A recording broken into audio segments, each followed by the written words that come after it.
This is the Lone Crater YouTube. We hope this video helps.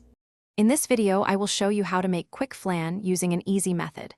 First, let's create that beautiful caramel base. Gently melt 1 cup of granulated sugar in a saucepan over medium heat until it turns a lovely golden brown. Be careful, as it gets very hot.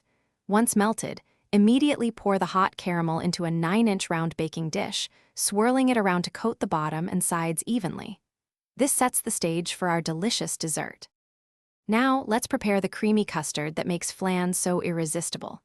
In a large bowl, combine 4 large eggs, 1 12-ounce can of evaporated milk, and 1 14-ounce can of sweetened condensed milk.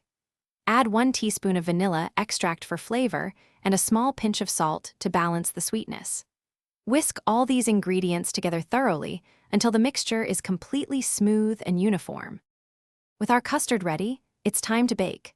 Carefully pour the smooth custard mixture over the cooled caramel in your 9-inch baking dish. Next, create a water bath by placing the baking dish into a larger pan. Fill the larger pan with about 1 inch of hot water.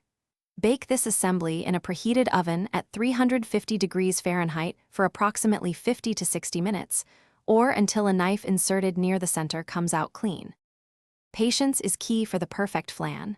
Once baked, let the flan cool completely at room temperature for at least 30 minutes.